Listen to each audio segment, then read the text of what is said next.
Good afternoon, friends. Meteorologist Delaney Willis here with an update on the icy situation and the continuing Weather Authority Alert Day.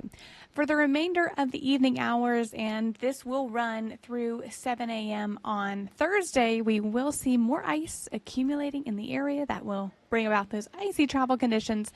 And long term, we are also watching not just the ice, but a flooding risk to go along with it. So we'll be breaking all of that down. Right now, we still have a few winter weather alerts in place, everything highlighted in pink right here. This is where we have a winter storm warning. You'll notice again that does expire at 7 o'clock tomorrow morning for that warning. This was extended. This was supposed to expire by lunchtime today, but this was extended for all areas except for a few zones in the south side, or rather a few counties in the south side zone.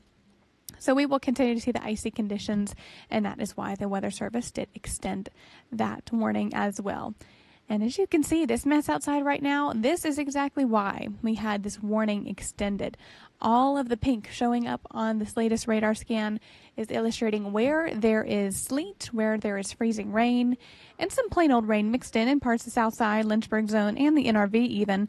But for Roanoke and the New River Valley, most areas still seeing a lot of that mixed precip at this time, and this is going to continue for the overnight hours, and that's part of why we are continuing that alert day. Very, very icy conditions overnight tonight. Now, our temperatures are slowly rising above the freezing mark. In Roanoke, we're still at 34 degree mark, but that's our high temperature today.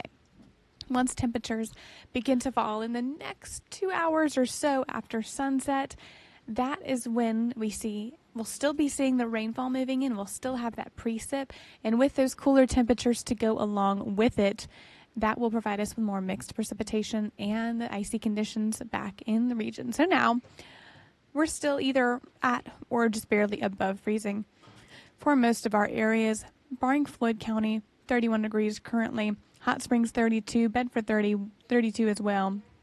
Southside a little warmer, 34 in South Boston, as well as Danville, Alta Vista, and 32 in Independence. But again, these numbers are going to be changing soon and very soon. And this is what we're looking at for future freezing rain totals. Actually going to scrub this graphic forward so you can see that total accumulation from this morning until about Thursday morning.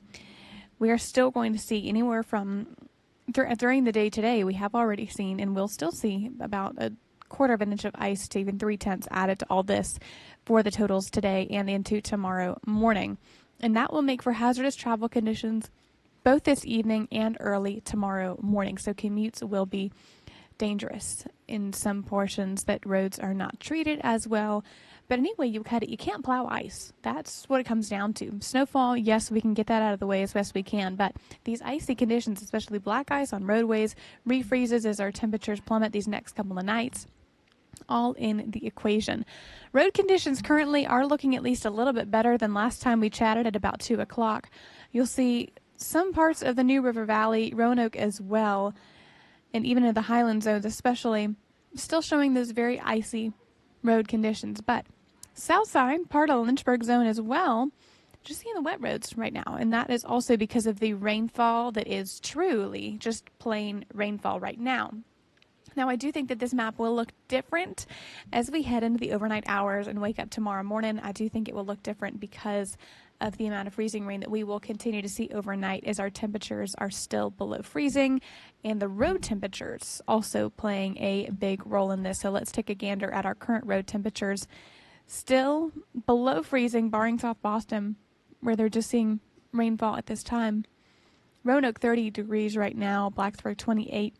Martinsville, 32, 27 Hot Springs, but anywhere, again, besides South Boston, either at or below freezing mark. In the next couple of hours, when temperatures drop, the sun goes down, what little sunlight that we had, even though it was filtered through a lot of cloud cover, we will still see the road temperatures fall as well. So that is additionally a concern when we have that freezing rain that freezes on contact with those trees, power lines, as well as roadways.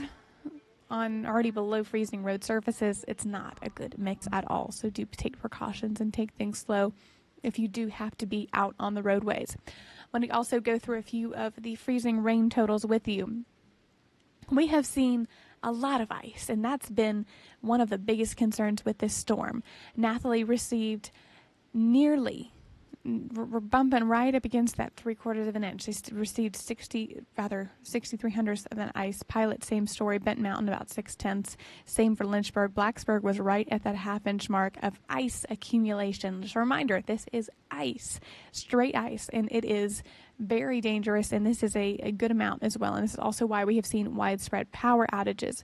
Martinsville and Helston right about, as well as Tower Hill, right around that half-inch mark. Same for Pinhook. Ferrum, about the 38/100 of that inch of ice as well. Wytheville, 3/10 of an inch of ice. Same for Elliston. Galax, about a 1/4 inch. Dublin, 2/10 of an inch. And Gretna, just below that 2/10 of an inch mark for the ice. Freezing rain has been debilitating, especially with those higher amounts, and that is really what has also caused travel difficulties as well as widespread power outages. And we are not done yet, because our temperatures today, as you've seen already, have not gotten much above the freezing point. 34 the high today for Highlands and Roanoke, 33 NRV, and 35 in Lynchburg, 37 Southside. It's also why they did not have that winter storm warning that was extended for them. They were excluded from that because of the warmer temperatures, just the plain rainfall, and even the warmer road conditions as well.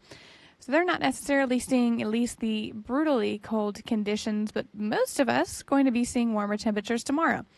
Our 7-day forecast looks promising. We did extend that weather authority alert day tomorrow because tomorrow morning's commute will be difficult with some spots, especially those back roads will still likely be very, very slick.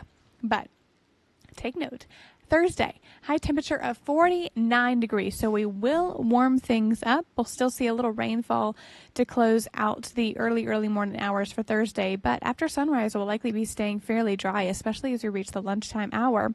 And after that, we are dry all day on Friday before we get a little break before our next weather maker arrives just in time for this weekend. But even this weekend, there is a bright spot because it is all rainfall. Monday and Tuesday, we will dry things out, and our temperatures will be at least a little bit cooler. We'll fall from the 50s and the 30s once a front moves through Sunday into Monday. But besides that, we are slowly but surely warming up tomorrow, especially, which is the good news. It'll aid in a little bit of melting, especially the more sunshine we see Friday, and Saturday and Sunday washing away a little bit of that as well.